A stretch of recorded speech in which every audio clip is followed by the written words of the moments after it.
A recent research paper was published revealing the types of cyber attacks occurring across the globe in 2024. The data showed that Asia Pacific is the most targeted region worldwide, experiencing more frequent and repeated attacks than the US, South America, EMEA and others. So why is this happening? What kinds of attacks are taking place? And why is Asia Pacific such a hotspot for cyber threats? Singapore is currently under attack from a sophisticated group known as UNC3886. The ransomware cyber attack especially hit Asia hard today as workers booted up their computers this morning. It's a serious threat to us and has the potential to undermine our national security. In this second series of Threat Hunters, I'm going to take you on a journey through Asia to uncover the answers to these questions. We'll visit Singapore, speak with industry leaders, and explore the Logicalis Security Operations Centre in Kuala Lumpur. Together, we'll discover how Asia Pacific is fighting back against the surge in cyber attacks and what organisations around the world can learn from its response.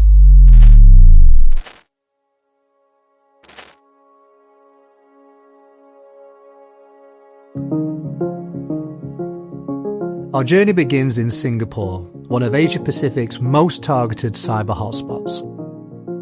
As a major digital and financial hub, its dense cloud infrastructure and high-value sectors like finance and retail make it a prime target for threat actors. Here, I meet my guide for the week, Roger Loh, Head of Solutions at Logicalis Asia Pacific. With deep regional expertise, Roger offers insight into the evolving threat landscape and the defence strategies organisations need. I don't think it's surprising to know that Asia Pacific is the most attacked region. I mean, Asia Pacific has been growing very, very fast. In terms of digitization, fortunately, when companies go online, there's a lot of cybersecurity so-called gaps. For the past few years, there's a lot of investment, as you can see, also moving to Asia Pacific. You look at all the financial hubs, you look at the healthcare, you look at a lot of different industry is also trying to grow their business in APAC itself, right? But once again, the security side of things is usually behind. Maybe share with me some of the attacks that the companies in Asia Pacific are experiencing. Commonly, one that we have seen will be AI-based phishing campaign. So convincing, AI-based attack has been so easy to access. It can reach to a broader crowd right now using the AI because of the accuracy right now they can do, such as like they automate all these discovery process or reconnaissance process to kind of like discover your vulnerabilities automatically and exploit them in a very, very fast way. So it's important to have layered security for your environment. The adversary out there is always finding ways to bypass your defense system. And therefore you will have all these blind spots. It's not all about the digital technology. We have humans here and humans are susceptible to being an entry point. Because of the emotion, because of how human behave, right? So there will be always bound to have errors and mistakes, right? I would think that the best firewall that any company would have will be your employee.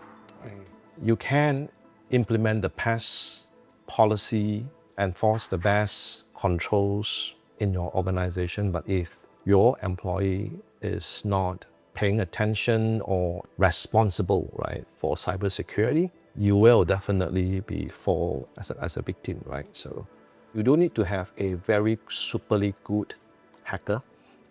You just need to have a user that's not aware, right, to perform that click. While at the office, I also had the opportunity to speak with Gandhi, the Logicalis Cyber Defence Manager in Asia Pacific, overseeing the Security Operations Centre. I asked him about the different types of threats his team sees in the SOC and how they help defend organisations. So primarily we see phishing, social engineering types of attacks, which leads to BEC, which is business email compromise. Even though you have latest technologies, sometimes it will not be able to detect by using the pattern. And the second attack, what we see is a DDoS kind of attacks, right? And the third one, what we see is the account takeover, where the attackers are taking the credentials from dark web kind of forums and they try to attack and by logging into by using the old credentials. So these are the three types of attacks what we see in day in, day out.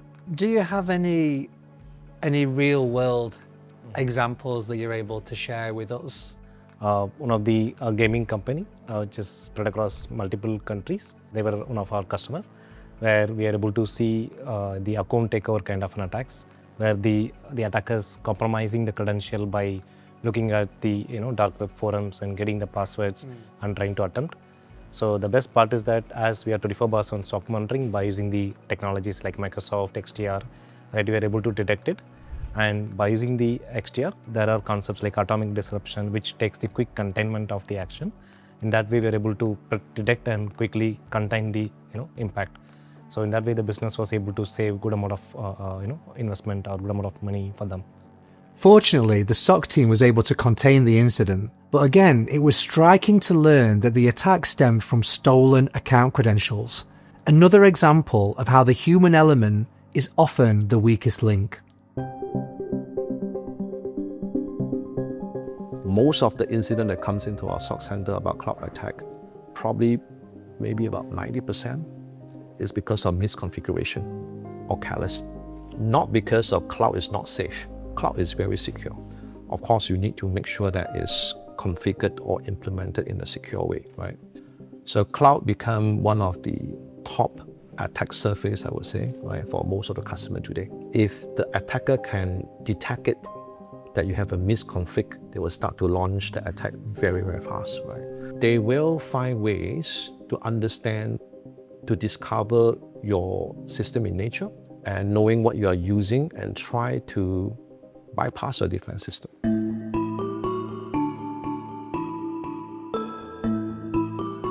In the afternoon, I visited Cisco's head office in Singapore, where I spoke with senior leaders to better understand the challenges Asia Pacific is facing and how Cisco's technology is helping organizations defend themselves.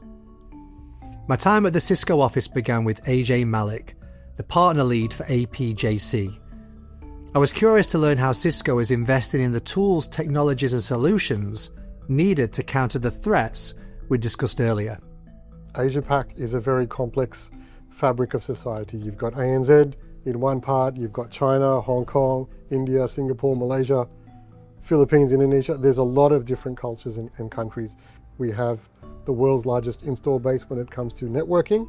There's a lot of intelligence we can get on that. We can no longer rely on application-based software to handle tasks. But with AI, you get more and more alerts coming through. It actually gets more complicated to handle some of this stuff. We're really moving beyond applications into a world powered by agentic AI. AI was a key topic I wanted to explore. Later that day, I met Huey Ong, Managing Director of Global Security Operations for APJC, to learn more about AI's role in cybersecurity.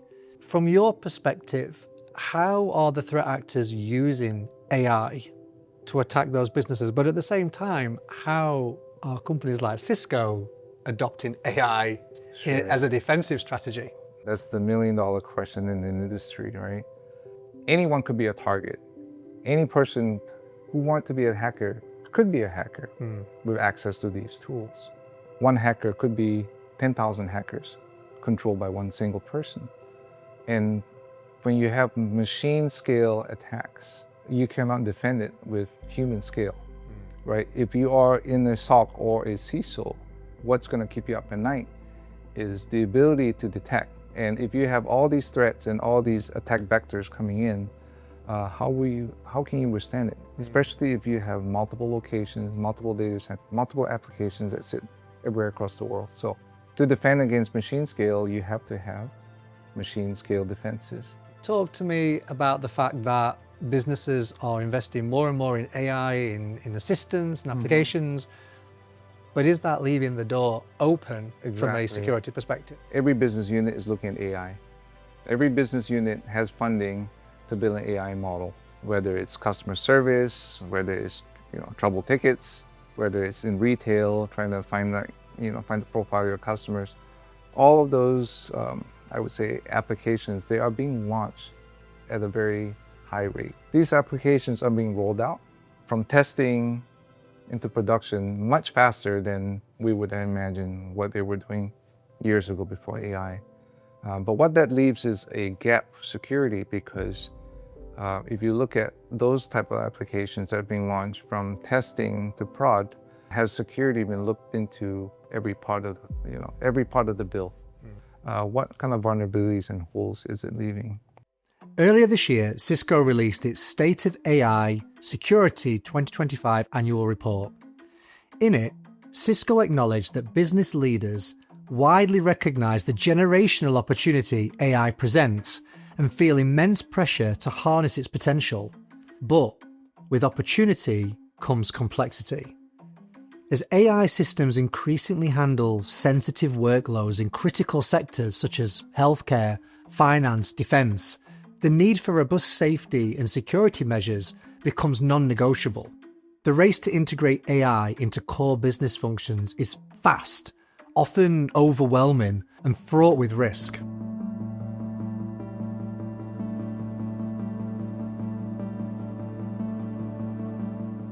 In my final conversation at Cisco, I had the privilege of speaking with Bee Kheng, Cisco's president for ASEAN. Bee shared her perspective on the situation in Asia Pacific and the concerns organizations are facing. What the companies are concerned right now is that all certain data are being uploaded into the unauthorized LLM, and the safety and the security of all this are very, very important. And the other thing is that companies now no longer look at just their parameter within the company itself. They are using SaaS application, they are using cloud service provider and all that. And their parameter has actually extended. And some of the parameter and the assets that they are using don't belong to them. AI can increase the efficiency and efficacy of the cyber team. And I do see a lot of the cyber team trying to use AI, but at the same time, the bad actors are using AI to infiltrate the companies as well. Companies right now are really operating in a very complex environment. I feel the industry can collaborate better. To see this as a force and a good force against the bad actor. But right now the industry is not viewing as such. Maybe a better collaboration will be much better to improve the security posture of a country and also the companies. It had been a thought-provoking day filled with valuable insights. From Roger Loh, I learned about the diversity and complexity across the region, the rapid pace of digitalization and how investment is driving growth, but sometimes at the cost of cybersecurity gaps and human vulnerabilities. Clicks on malicious links, misconfigured environments, and credential theft are giving attackers a foothold, and with AI-powered reconnaissance, they're able to strike at machine scale. Yet, it was encouraging to hear from experts like Gandhi and Roger about how security operations centres are also leveraging AI to defend at scale. It's clear that a battle is underway and AI is at the heart of it. But AI also brings its own risks. When integrated too quickly, it can leave gaps that attackers exploit. Bee Kheng's closing thoughts were a powerful reminder. In Asia Pacific, we must collaborate more closely, share knowledge, and unite against a common adversary rather than compete. My time in Singapore has been eye-opening, and I'm excited to continue this journey as I travel to Kuala Lumpur, where I'll continue the conversation with senior leaders and explore how we can build cyber strategies that are not only scalable, but resilient by design.